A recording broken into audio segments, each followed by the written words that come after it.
श्री स्वस्थानी कथा भाग 8। कुमारजी आज्ञा गर्नुहुन्छ, हे अगस्त्य मुनि।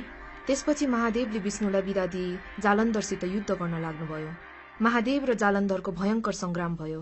वृन्दाको पतिव्रता धर्म विष्णुले हरण गरिसकेका हुनाले जालन्धर शक्ति क्षीण भई महादेवसित युद्ध गर्न नसकी आकाशमा गएर माया युद्ध गर्न लाग्यो। महादेव पनि आकाशमा गएर युद्ध गर्न लाग्नुभयो। त्यसपछि जालन्धरको शक्ति क्षीण भएको जानी विष्णुले वृन्दाको सत्य डगाइसकेछन् भन्ने ठानी तेजिलो त्रिशूल लिई तिनै नेत्रबाट अग्निको ज्वाला निकाली क्रोधपूर्वक जालन्धरको छातीमा प्रहार गर्नुभयो। त्यस त्रिशूलको चोटले जालन्धर मारी अन्तपुरको चोकमा ठूलो शब्द गरेर पछारियो। त्यो चर्को शब्द सुनि वृन्दाले के को शब्द हो भनी हेर्न जाँदा आफ्नै स्वामी जालन्धर मरेको देखि अनेक प्रकारले विलाप गर्दै रुन लागिन्। हे स्वामी, मलाई यस्तो अवस्थामा एक्ली पारेर कहाँ जानुभयो? पापिष्ट विष्णुले छल गर्दा तपाईको यो गति भयो र मेरो यो अवस्था भयो। तपाई बिना म त प्राण राख्न सक्दिन। तपाई जहाँ जानुभयो म पनि उही जान्छु भन्दै केश फिजाई विष्णुको मुखमा हेरेर भन्न लागिन्, हे पापिष्ट विष्णु, तिमीले छली मेरो पतिव्रता धर्म नष्ट गरिदिनाले मेरा स्वामीको यो गति भयो। अब म तिमीलाई श्राप दिन्छु। झार हुनु परोस् 1, घाँस हुनु परोस् 2, कल्प वृक्ष भएर रहनु परोस् 3, ढुङ्गा भएर रहनु परोस् 4। यदि 4 थोक श्राप दिए भनी आफ्ना स्वामीसित सती गई वृन्दाले देह त्यागिन्। हे अगस्त मुनि, पतिव्रताको श्राप विष्णुलाई लाग्यो र झार हुनु परोस् भनेकोमा तुलसी भएर रहनु पर्यो, घाँस हुनु परोस् भनेकोमा कुश भएर रहनु पर्यो, कल्प वृक्ष हुनु परोस् भनेकोमा पिपल भएर रहनु पर्यो, ढुङ्गा हुनु परोस् भनेकोमा शालिग्राम भएर रहनु पर्यो। यसैले तुलसी, कुश, पिपल र शालिग्राम नारायण रूप हुन् भनेर सबैले पूजा गरेको कारण यही हो। हे मुनि, पतिव्रता धर्म भनेको ठूलो धर्म हो। त्यसपछि वृन्दाको श्राप मोक्ष गर्न पृथ्वी तलमा जान्छु भनी विष्णु भगवान पृथ्वीमा शालिग्राम, तुलसी, कुश र पिपल भएर रहनुभयो। शालिग्राम महिमा। हे अगस्त्य मुनि, ढुङ्गा हुनु परोस् भनी वृन्दाको श्रापले नारायण विष्णु भगवान आफ्ना कुनै अंशले शाली नदीको बगरमा गएर शिला भएर रहनुभयो। तिनै शिलालाई मानिसहरू शालिग्राम भन्दछन्। हे अगस्त्य मुनि, जो जन सधैँ शालिग्राम रूप नारायणको श्रद्धा भक्तिपूर्वक पूजा गर्ने गर्दछन् अनि निरन्तर ओम नमो भगवते वासुदेवाय, यो ब्राह अक्षरी मन्त्र या ओम वासुदेवाय नमः, यो 8 अक्षरी मन्त्र जपिरहन्छन् वा दिनहु 108 पल्ट बिहान बिहान जप्ने गर्दछन्। त्यस्ताले मरेपछि यमराजका दूतहरूलाई देख्दैनन्, किनकि ती भक्तहरू सरासर विष्णुलोक जान्छन्। अथवा मरेपछि मुक्ति चाहनेहरूले चक्र बनेको शालिग्राम शिला चक्रमा दिनहु ओम वासुदेवाय नमः भन्दै चन्दन र फूलको विष्णुको पूजा गर्ने गर्नु, किनकि यो शिला चक्रमा सारा पापलाई नाश गर्ने, नित्य पूजा गर्नेहरूलाई पुण्य दिने, मरेपछि मुक्ति दिलाउने यो शालिग्राम शिला त्यस्ता शक्ति सम्पन्न विष्णुको वासस्थान हो। शालिग्राम शिलाको चक्रमा जो जन प्रतिदिन पूजा गर्ने गर्छ त्यसले प्रत्येक दिन 1000 राजसूय यज्ञ गर्यो भने ठान्नु पर्दछ। ती जान्न योग्य अविनाशी पारब्रह्म विष्णुलाई नित्य नमस्कार गर्दा जो पुण्य प्राप्ति हुन्छ, मनुष्यहरूलाई त्यही पुण्य शालिग्राम शिलाको नित्य पूजा गर्नाले पनि प्राप्त हुन्छ। जस्तै ठुल्ठुला काठमा आगो रहन्छ र कुनै मौकामा उसको शक्ति प्रकट हुन्छ, त्यस्तै प्रकारले हरि भगवान सर्वव्यापी हुनुहुन्छ तापनि शिलाग्राममा उहाँको शक्ति प्रकाश प्रकट हुन्छ। हे अगस्त्य मुनि, जसले ठूला ठूला पाप गरेका छन्, जसलाई शुभ कर्मको अनुष्ठान गर्ने अधिकार छैन, त्यस्ताले पनि शालिग्रामको पूजा गर्ने गरे भने ती जन नरक जाँदैनन्। विष्णु भगवान लक्ष्मीमा रमन गर्दा पनि त्यति प्रमुदित हुनुहुन्न अनि आफ्नो पुर वैकुण्ठमा पनि त्यति रमाउनुहुन्न जति शालिग्राम शिला चक्रमा सदा उहाँ रमाउनुहुन्छ। जुन व्यक्तिले शालिग्रामको शिलामा बनेको चक्रमा हरिको पूजा गर्छ, मानौ उसले अग्निहोत्रीको आचरण गर्दै सागर पर्यत्न भूमि दान गर्यो भन्ने ठानी हुन्छ। मनुष्यले एकैपल्ट पनि शालिग्राम शिलाको पूजा गर्छ भने त्यसका सबै पापहरू जसरी सूर्योदय भएपछि अन्धकार नाश हुन्छ त्यसै गरी नाश हुन्छन्। हे अगस्त्य मुनि, जसले शालिग्राममा बनेका 12वटा शिला चक्रको विधिपूर्वक पूजा गरेको छ, अब म तिमीलाई त्यसको प्रभाव बताउँछु। मन लगाएर सुन। सुवर्ण निर्मित कमलहरूद्वारा 12 कल्प, प्रयत्न 12 कोटी शिवलिङ्गको पूजा गर्नाले जो फल मिल्छ त्यो फल 12वटा शालिग्राम शिलाको पूजा गर्नाले एकै दिनमा मिल्छ। फेरि जो व्यक्ति भक्तिपूर्वक 100 शालिग्राम शिलाको पूजा गर्दछ त्यो व्यक्ति हरिको लोक वैकुण्ठ धाममा चिरकालसम्म बसेर पृथ्वी तलमा जन्मी चक्रवर्ती राजा हुन्छ। काम, क्रोध, लोभले व्यापत भएको जो कोही सज्जनले पनि शालिग्राम शिलाको पूजा गर्ने गर्यो भने त्यसका प्रभावले त्यो पनि हरिको लोक वैकुण्ठ धाममा जान्छ। जो मनुष्य सधैँ शालिग्राममा गोविन्दको पूजा गर्दछ त्यस्तो जन निश्चय नै प्रलय नभएसम्म अधोगतिमा प्राप्त हुँदैन। मनुष्यहरू बिना तीर्थ, बिना दान, बिना यज्ञ, बिना बुद्धि पनि शालिग्राम शिलाको पूजा गर्ने गर्नाले मुक्तिमा प्राप्त हुन्छन्। शालिग्राममा हरिको पूजा गर्ने जन उग्र पापी नै भए पनि पछि उसको न नरकवास न गर्भवास हुन्छ, न त ऊ किरा फट्याङ्ग्रा आदि कुत्सित योनिमा नै जन्मन्छन्, अर्थात् त्यसको तिर्यक योनि यानि तेस्रो शरीर हुने योनिमा जाकिँदैन। दिशा, विधान र मन्त्र जान्नेवाला जो जन सधैँ शालिग्राममा विष्णुको पूजा गर्दछ भने त्यो जन वैष्णवधाममा जान्छ। शालिग्राम शिलाको जलले जो आफूलाई अभिषेक गर्दछ मानौ उसले सबै तीर्थहरूमा नुहाएको हुन्छ र सबै यज्ञहरूमा दीक्षित भएको हुन्छ। गंगा, गोदावरी, रेवा आदि जो मोक्ष दिने नदीहरू छन् ती सब तीर्थ सहित भएर शालिग्राम शिलाको जलमा निवास गर्दछन्। तसर्थ नाना प्रकारका नैवेद्यहरूले, फूलहरूले, दीपहरूले, चन्दनहरूले र स्तोत्रपाठ, बाजागाजा, गीत आदिहरूले शालिग्राम शिलाको पूजा गर्नुपर्दछ। कलियुगमा जो मनुष्य भक्तिपूर्वक शालिग्राम शिलाको उक्त विधानले पूजा गर्छ त्यो मनुष्य हजारौं करोड वर्षसम्म हरिको निकटमा रमाउँदै रहन्छ। आफूले दर्शन गरिएका, पूजा गरिएका, स्तुति गरिएका करोडौं शिवलिङ्गहरूले जो फल मिल्छ त्यो फल एउटै पनि शालिग्राम शिलामा गरिएको दर्शन, पूजन, स्तवनले प्राप्त हुन्छ। जो मनुष्यहरू शालिग्राम शिलाबाट उद्भव विष्णुलिङ्गमा एकपल्ट पनि पूजा गर्दछन् ती जन अध्यात्म ज्ञान रहित भएका भए पनि मुक्ति प्राप्त गर्दछन्।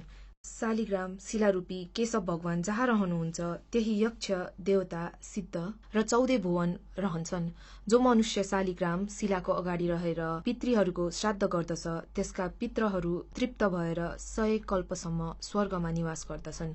जो मनुष्य नित्य प्रति शालिग्राम शिलाको जल पिउँछन् त्यस्ताले हजारौं पल्ट पञ्चगव्य आचमन गर्नाले के प्रयोजन, अर्थात् केही प्रयोजन छैन। जुन ठाउँमा शालिग्राम शिला रहन्छ त्यहाँबाट चारैतिर 3 योजना अर्थात् 12 कोससम्म त्यो स्थान तीर्थ समान मानिन्छ। त्यहाँ गरिएको दान, होम सबै करोड गुणा अधिक फलदायक हुन्छ। शालिग्राम शिलाको जल एवं गोमती चक्रको जल यी दुवै जल मिलाएर जो मनुष्य रोजै पिउँछ र शिरमा शरीरमा छर्कन्छन् ता त्यसको शरीर नै चक्रले चिन्हित भएको जस्तै हुन्छ। यसमा कुनै संशय छैन। जो चक्र संसारमा गुप्त रहन्छ त्यो चक्र यमलोकका धर्मराजलाई छोडेर अरू कसैले पनि देख्दैन। हरिभक्तहरूको चार्णोदकको सेचनले यमराज भयभीत रहन्छन्। यसै कारण वैष्णवहरूको उत्तम घरमा जान आफ्ना दूतहरूलाई निषेध गरेका छन्। जो कोही नदीहरू सोझै समुद्रमा मिल्नेवाला छैनन् माघ मासमा तिनमा स्नान गर्नाले त्रिरात्र व्रतको फल मिल्छ। सोझै समुद्रमै मिसिने नदीहरूमा स्नान गर्नाले 1 पक्ष व्रतको फल मिल्छ।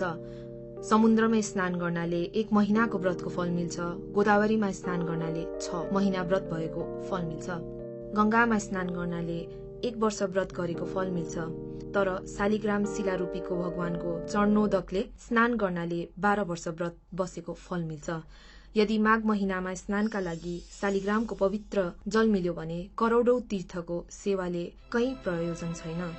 जो मनुष्य आमाका दूधका साथमै मिलाएर शालिग्राम शिलाको जल 1 थोपा मात्र पनि पिउँछ भने त्यो मनुष्य मोक्ष हुन्छ।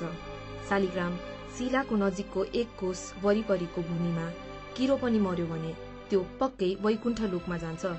जो मनुष्य शालिग्राम शिलाको उत्तम चक्र दान गर्छ उसले पर्वतौं, जंगल सहितको भूमण्डलको दान गरेको फल पाउँछ।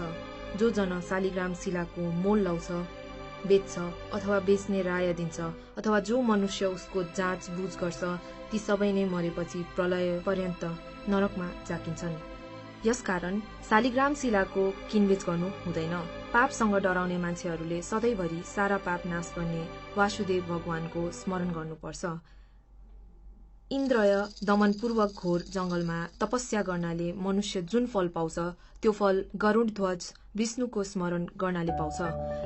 अज्ञानले वशीभूत भएर जानी नजानी धेरै प्रकारको पाप गर्ने मनुष्यले पनि सारा पाप हर्ने हरिलाई सम्झेर नमस्कार गर्यो भने त्यो जन नरक जाँदैन। पृथ्वीमा जति तीर्थ छन् अनि जति पुण्य स्थानहरू छन्, विष्णुको नामको कीर्तनले नै ती सबैमा गरिएको पुण्य फल प्राप्ति हुन्छ। सांग्र धनुधारी शरणगत वत्सल विष्णु भगवानको शरणमा जो व्यक्ति पर्दछन्, तिनीहरूले नै यमराजलाई देख्नुपर्छ, न त तिनीहरू नरकै जान्छन्। नारी जातिहरू त धोका दिई झुक्काई परनारीको अस्तित्व डगाउने विष्णुको त्यो भडुवा अंश नै शालिग्राम भएको हो। तसर्थ नारी जाति मात्रको अपमान गर्ने त्यो अंश हो भन्ने ठानी शालिग्राम शिलालाई छुँदैनन् र पूजा पनि गर्दैनन्। त्यस्ताले त केवल शालिग्राम धोएको वा शालिग्राम चोबेको जललाई नै उनै साक्षात निर्दोष अंशका त्रैलोक्यनाथ विष्णुको चरणोदक मानी ओम नमो वासुदेवाय भन्दै अचाएर शिरमा दिनहुँ छर्कने गरे पनि, अथवा प्रत्येक एकादशीको व्रत बस्ने गरे पनि, तथा 12 महिनामा आउने त्यस पूर्णिमाको र मलमासमा पनि मलमासकै पूर्णिमाको कथा सुन्ने गरे भने सधैँ शालिग्रामको पूजा गरेको पुण्यफल पाउँछन्। तुलसी महिमा। हे अगस्त्य मुनि, घाँस हुनु परोस् भन्ने सती वृन्दाको शरापले आफ्ना एक अंशले तुलसी भएका तुलसीका पातहरूले जो मनुष्य हरिको पूजा गर्दछ, त्यो मनुष्यलाई पानीमाथि पानीमै रहेको कमलको पातलाई पानीले नभिजाए झै कुनै पापले पनि छुन सक्दैन। 1 तोला सुन या 4 तोला चाँदी दान गर्नाले जो फल प्राप्त हुन्छ, त्यो फल कुनै पनि एकादशीको दिन तुलसी पत्रले हरिको पूजा गर्दा प्राप्त हुन्छ। एकादशीका दिन तुलसी पत्रले पूजा गर्दा भगवान विष्णु जस्तो प्रसन्न हुनुहुन्छ, त्यस्तो प्रसन्नता रत्न मणि, वैदुर्यमणि अनि मुगा आदिले पूजा गर्दा पनि प्रसन्न हुनुहुन्न।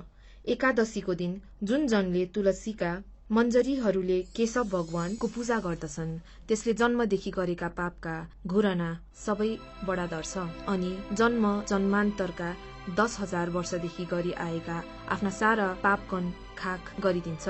सधैँ दर्शन गरिएकी, सधैँ स्पर्शन गरिएकी, सधैँ ध्यान गरिएकी, सधैँ कीर्तन गरिएकी, सधैँ स्तुति गरिएकी, सौम्य रोपिएकी, सौम्य सोचिएकी, सधैँ पूजा गरिएकी र सधैँ ढोगिएकी तुलसी कल्याणकारी हुन्छन्। यी उक्त 9 प्रकारले जो जन प्रतिदिन तुलसीको भक्ति गर्दछन्, त्यस्ता जन हजारौं करोड युगसम्म हरिको घर वैकुण्ठमा वास गर्दछन्। हे अगस्त्य मुनि, रोपिएकी तुलसीले जति जरा फैलाउँछिन्, त्यति 1000 युगसम्म रोप्ने पुण्य फैलाउँछिन्, अर्थात् बढाउँदछिन्। हे अगस्त्य मुनि, जुन जनद्वारा रोपिएको तुलसी जबसम्म आफ्ना हाँगा बिगा शाखा प्रशाखाहरूले उनका बिया पुष्प र पत्रले पृथ्वी तलमा बढिरहन्छन्, ती पुरुषका कुलमा जो जन्मिएका छन्, जो पछि जन्मिने छन् र जो बितिसकेका ती सब जनको 2000 कल्प वर्षसम्म हरिको धाममा अर्थात् वैकुण्ठमा वास हुन्छ। हे अगस्त्य मुनि, झाङका झाङ तुलसीको झाडी रोप्नेले यमराजको दर्शन गर्नु पर्दैन, किनकि तुलसीको बुटो सबै पापलाई नाश गर्ने, चिताएको कल्याणकारी कुरो पुर्याउने पुण्य दिने हुन्छ। जुन घरमा झाङिएको तुलसीको मठ रहन्छ, त्यो घर पूर्ण यर्थित समान हो। त्यहाँ यमराजका दूतहरू जाँदैनन्। जो जन आफ्ना घरको आँगनमा तुलसी रोप्दछन्, ती जन त्यस तुलसीको बोटमा जति बीज र तुलसी दल हुन्छन् अनि ती बीजका सन्तान दर्सन्तान फैलिँदै चलिरहन्छन्, त्यति 1000 वर्षसम्म स्वर्गमा बस्दछन्। तुलसीको बास्ना सुँगेर प्रसन्न मन भएका पितृहरू गरुडमा चढेर चक्र पाणी विष्णुको भवन वैकुण्ठमा जान्छन्।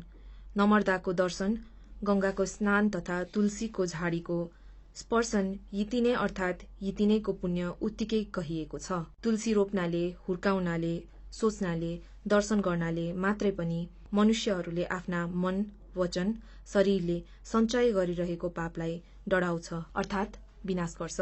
जो जन तुलसीका मञ्जरीहरूले नारायण हरिको पूजा गर्दछ त्यो जन मरेपछि मुक्त हुन्छ। उसले फेरि गर्भवासको ओहोर दोहोर गर्नु पर्दैन।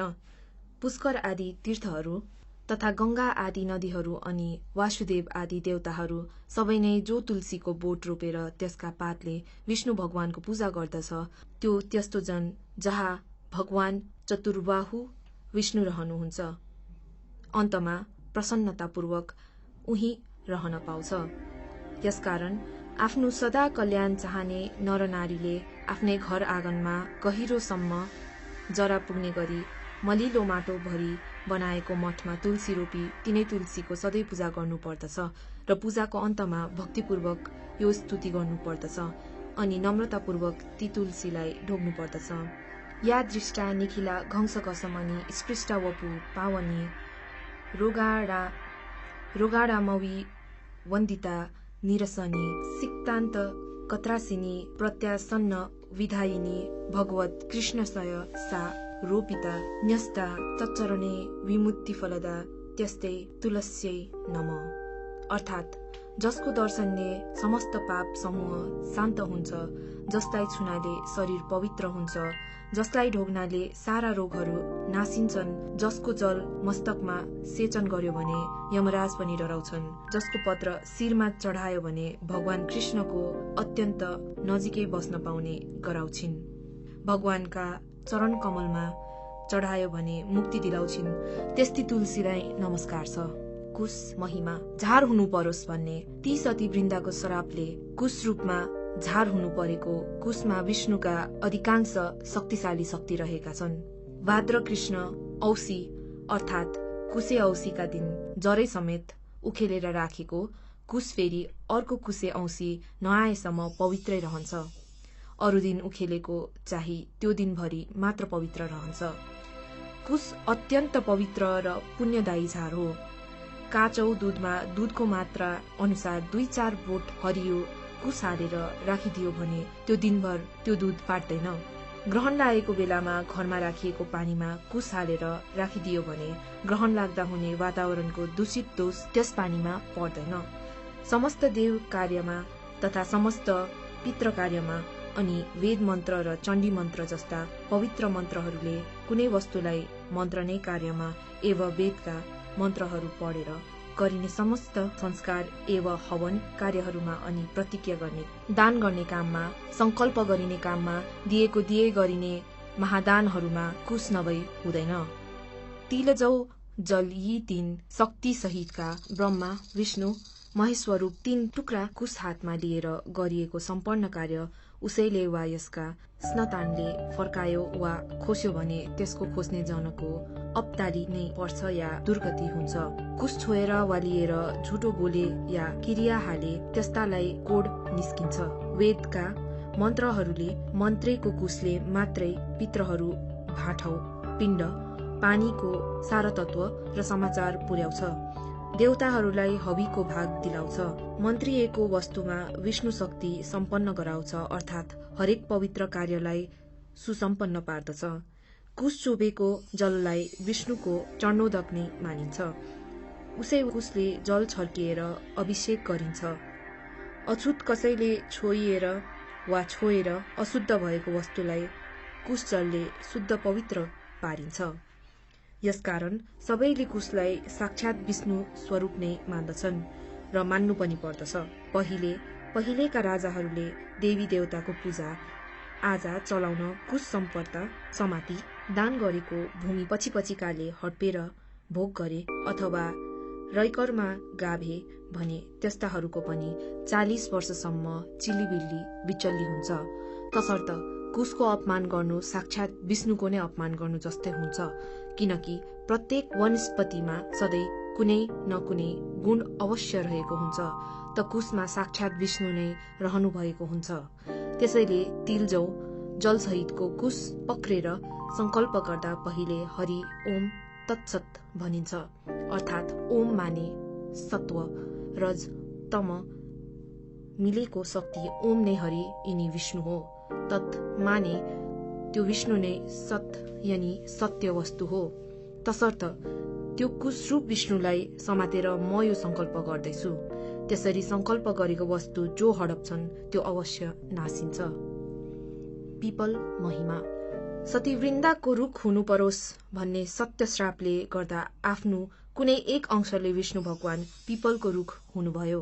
तसर्थ पिपलको रुखलाई मान्छेहरू साक्षात विष्णु रूप जस्तै ठानेर नर वा नारी सबैले प्रयत्नपूर्वक प्रत्येक शनिश्चरवार मात्र पूजा गर्ने गरून्। जीवनमा वार नसके पनि एकपल्ट त शनिबारको दिन पारेर यथाशक्ति गरी पिपलको प्रदक्षिणा 1,00,000 अवश्य पुर्याउन्। पिपलको फल पाकेको महिनामा वन्ध्या नारीले यदि शनिबारको दिन पारी पिपलको रुख मुनि विधिपूर्वक राधा दामोदरको यानि लक्ष्मी नारायणको पूजा गरून् र राधा दामोदरको स्वरूप मानेर ब्रह्माण्ड दम्पतिलाई श्रद्धा भक्तिपूर्वक यथेष्ट भोजन गराई दक्षिणा दिइसकेपछि नबोलिकन एकदम मौनतापूर्वक आफू पनि भोजन गरून्। त्यसपछि आउने कुनै दिन पनि पर सरेको चौथो रात बितेको भोलिपल्टको दिनमा गाईको दुधमा पिपलका पाकेका फल 2 तोला जतिको खीर पकाएर त्यो दिन त्यो खीर मात्र खाउन् त एकदम वन्ध्या नारी पनि छोरै पाउने गरी सीधा अंग प्रत्यंगका पतिंश भोगले गर्भिणी हुन्छे भनेर भने अरू छोरी मात्र पाउनेको त कुरै छैन। त्यस्तै प्रति शनिबार पिपलको पूजा गरेर फलामको दक्षिणा चढाउनाले 7.5 शनि दशा हुनेलाई शनिश्चरले पिट्दैन। अनि पिपलको पूजन दर्शन स्पर्शन प्रदक्षिणा यी सबै शनिश्चरवार मात्रै गर्नुपर्छ, किनकि पिपलको रुखमा मात्रै शनिश्चरले टिक्ने ठाउँ पाएकाले अरूवार गर्यो भने शनि रिसाउँछ र त्यो पूजन आदि गर्ने मनुष्य सदा महादरिद्र रहन्छ। किनकि पिपलको वृक्षमा शनिश्चरको पनि वास छ र अरू भूत प्रेत पिशाच राक्षस साकिनी डाकिनी आदिको वास पनि छ। तिनीहरूलाई त्यहाँ बस्नका लागि भगवान विष्णुले नै अभयदान दिनुभएको छ। यसैले पिपलको बोट नजिकैको घरमा पिशाचदेखि डराउने पितृहरू जाँदैनन्। प्रात मध्याह्न सायं आधा रातमा भूत प्रेत पिशाच नाच्ने हुनाले त्यो लाग्छ भनेर मानिसहरू पिपलको बोट भएको ठाउँमा त्यतिखेर जाँदैनन् र केटाकेटीलाई पनि जान दिँदैनन्, निगरानी राख्छन्। यसै कारण भूत प्रेतादिको आश्रय स्थान भएको पिपलको रुख काट्नाले या उसको दाउरा बाल्नाले त्यो काट्ने वा बाल्ने व्यक्तिको अप्ताली नै पर्छ, किनकि पिपलको वृक्ष भूत प्रेतादिको निवास स्थान हो र वृन्दाका श्रापले परिएका साक्षात विष्णुको स्वरूप नै हो। हे अगस्त्य मुनि, त्यसरी वृन्दाको सत्य डगाउने काम सकि शिवजीसँग विदा भई विष्णु भगवान वैकुण्ठ धाम गएपछि शिवजी आफ्नो काम फत्ते पारी हर्षले साडेमा चढी सकल देवता अघि पछि लगाई अनेक खुशीका बाजा बजाई अप्सराले नाची गन्धर्वले गाना गरी पुष्प वृष्टि गर्दै कैलाशमा प्रवेश गर्नुभयो। अनि प्रमथकगण सहित शिव शक्ति स्वरूपले रहनुभयो। त्यसपछि सबै देवताहरू महादेवसित विदा मागेर आफआफ्ना आश्रममा गई आनन्दपूर्वक रहन लागे। हे अगस्त्य मुनि, अब पातालका कुरा कहन्छु, तिमी ध्यानपूर्वक सुन।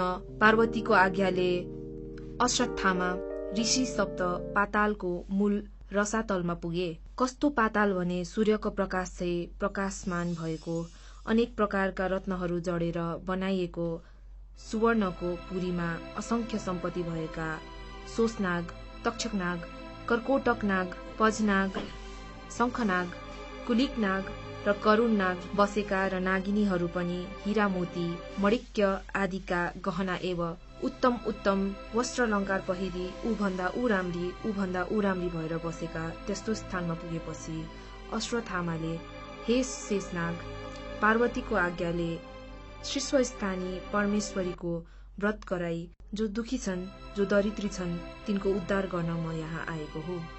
यहाँ कोही दुखी छन् कि भनी सोधे। अश्वत्थामाको वचन सुनि शेषनागले भने, हे ऋषे, उहाँ उस्ता दुखी र दरिद्री कोही पनि छैनन्। त्यहाँ त्यस वनको नगिचै शंखचूडनाग, रत्नचूडनाग, कृपादत्तनाग र धर्तराष्ट्रनागको घर छ। तिनका स्त्रीहरू साह्रै कष्टमा छन्, त्यही गएर सुध्याऊ। यति शेषनागले भनेपछि अश्वत्थामा तिनै नगिनीहरू कहाँ गए। त्यहाँ शङ्खचूडनागकी स्त्री हरिवती, हिरावती, रत्नचूडनागकी स्त्री रत्नावती र कृपादत्तनागकी स्त्री मृगावती एवं धार्तराष्ट्रनागकी स्त्री मदनावती थिए। यदि ती नाग नगिनी परस्पर अन्यायप्रतिले बस्दा दैव संयोगले दुःख पाई घरमा बस्न नसकी ती चारैजना नागहरू परदेश गएका रहनेछन्। अनि नगिनीहरू पनि पति परदेश गएपछि चारैजनाले सल्लाह गरी घर छाडेर वनमा बसी दुःखका दिन बिताउन लागेका रहेछन्। ती नागिनीहरू दुःखमा परे पनि महासत्यवादिनी थिए। नागहरू परदेश लागेको 12 वर्ष बित्दा पनि नागहरूले नागिनीहरूलाई, नागिनीहरूको र नागिनीहरूले नागहरूको केही समाचार पाउन सकेका थिएनन्। अश्वत्थामा ऋषि त्यस्ता दुःखका सिन्धुमा डुबिरहेका ती नागिनीहरूलाई हपार्दै उही पुगे। ती नागिनीहरूले सुनेर को हपार्दछ भनी गुफाबाट निस्केर हेरे अनि अश्वत्थामा ऋषिलाई देखेर सोधे, हे अश्वत्थामा ऋषि, आज हामी पापिनी दुखिनीका घर के कामले आउनुभयो? तब अश्वत्थामा भन्दछन्, हे नागिनी हो, पार्वतीको आज्ञाले शीर्षस्थानी परमेश्वरीको व्रत गराई जो दुखी छन्, जो दरिद्री छन्, जसका पुरुष छैनन्, जो सन्तानहीन छन्, तिनको उद्धार गर्न आएको हो। यति अश्वत्थामाको वचन सुनि नागिनीहरूले मनमा आनन्द मानी, हे ऋषिश्वर, हामी दुखी पनि छौं, दरिद्री पनि छौं, पापी पनि छौं, हाम्रा सन्तान पनि छैनन्, पुरुष पनि छैनन्, अत हामीलाई यो व्रत अवश्य गराउनुहोस् भनी नागहरू परदेश गएको र आफूले दुःख पाएको सबै विस्तार गरिसकी आधारपूर्वक उनलाई आसनमा बसाले। अनि अश्वत्थामा भन्दछन्, हे नागिनी हो, ध्यानपूर्वक सुन। सत्ययुगमा हिमालय पर्वतकी पुत्री पार्वतीले श्री महादेव स्वामी पाउन भनी शीर्षस्थानी परमेश्वरीको व्रत गरेको विधि भन्दछु। पौष शुक्ल पूर्णिमादेखि हात गोडाका नङ काटेर स्नान गरी पवित्र भई एक भक्त रही एक चित्त गरी मेरो फलानुकामना सिद्ध होस् भनी नित्य मध्याह्न कालमा श्री स्वस्थानी परमेश्वरीको पूजा गर्नु र उनकै कथा सुन्नु। माघ शुक्ल पूर्णिमाको दिन 108 रोटी, 108 अक्षता, 108 बेली पुष्प, 108 यज्ञसूत्र, 108 पान, 108 कुटका सुपारी, जौ, तिल, फलफूल आदि सबै 108 सगुन समेत उपचार तयार पारेर आश्रीमा ओमकार लेखी गंगाजलले स्नान गराउनु र श्रीखण्ड, रक्तचन्दन, सिन्दूर, अबीर, पुष्पमाला चढाई धूप, दीप, नैवेद्य, वस्त्र भेटी अर्पण गर्नु। यसरी पूजा सकेर अर्घ्य गर्नु अनि प्रसाद झिकेर अष्टोत्तर 100मा 8 रोटी, 8 अक्षता, 8 पुष्प, 8 पान, 8 कुडका सुपारी सगुन समेत आफ्ना पुरुषलाई दिनु। पुरुष नभए छोरालाई र छोरा नभए मित छोरालाई तथा मित छोरा पनि नभए मेरो फलानुकामना पूर्ण होस् भनेर गंगामा बगाउनु र 100 रोटी आफूले फलाहार गर्नु अनि रात्रिमा जागराम बस्नु। यति गरेपछि तिमीहरूको दुःख नाश होला, यसमा अन्यथा नमाने। यति अश्वत्थामाले भने सुनि नागिनीहरूको खुसी भई भन्न लागे, हे अश्वत्थामा ऋषि, हामी स्त्री जातिलाई यस्तो ज्ञान कहाँबाट प्राप्त हुनु? तपाई बसेर त्यो व्रत गराई हामी अभागिनीहरूको उद्धार गरिदिनुहोस्। यति भनी ऋषिलाई सम्मानपूर्वक घर लगेर बसाइराखे। त्यसपछि पौष शुक्ल पूर्णिमा आयो र विधिपूर्वक व्रत आरम्भ गराई महिना दिन पुगेपछि माघ शुक्ल पूर्णिमाको दिन समस्त सामग्री तयार गराई स्वस्थानी परमेश्वरीको पूजा गराए। पूजा सकिएपछि अश्वत्थामा ऋषिले भने, हे नागिनी हो, अब अर्घ्य दिई जप, पाठ, ध्यान, स्तुति गर। अनि नागिनीहरूले अञ्जली जोरी, हे ईश्वर, हामी दुखियाहरूको पूजाले प्रसन्न भई यो दुःखको समुद्रबाट पार लगाउनुहोस् भनेर स्तुति गर्दा गर्दै पूर्व दिशाबाट 1000 सूर्यको जस्तै तेज भएकी श्री स्वस्तानी परमेश्वरी प्रकट भएर दर्शन दिई, हे नागिनी हो, तिमीहरूको श्रद्धा भक्तिले म अत्यन्त प्रसन्न भए, वरदान माग भन्नुभयो। अनि ती नागिनीहरूले बिन्ती गरे, हे ईश्वरी, हामी दुखिनीहरूको दुःख हरनुहोस्, हाम्रा स्वामीहरू चाँडै आइपुगुन् भनी वर मागे। अनि ईश्वरीले तथास्तु भनी वरदान दिइन्। त्यसपछि प्रसाद झिक्न लाग्दा श्री स्वस्तानी परमेश्वरीको व्रतको प्रभावले परदेशबाट नागहरू आइपुगे र नागिनीहरूले मनमा आनन्द मानी धन्य धन्य स्वस्तानी परमेश्वरी भनी प्रसाद झिकेर 8 रोटी, 8 अक्षता, 8 बेली पुष्प, 8 पान, 8 कुटका सुपारी सगुन समेत आफ्ना पतिलाई दिएर दण्डवत प्रणाम गरे। अनि अश्वत्थामा ऋषिलाई भोजन गराई दक्षिणा गरी विदा गरे। त्यस्तै दिनदेखि ती नागिनीहरू असंख्य सम्पत्ति पाएर आनन्दले रहँदा भए। इति श्रीस्कन्द पुराणे केदारखण्डे महात्मये कुमार अगस्त्य संवादे श्री स्वस्तानी परमेश्वर्या व्रतकथाया नागिनी व्रतकरण नाम 18 अध्याय।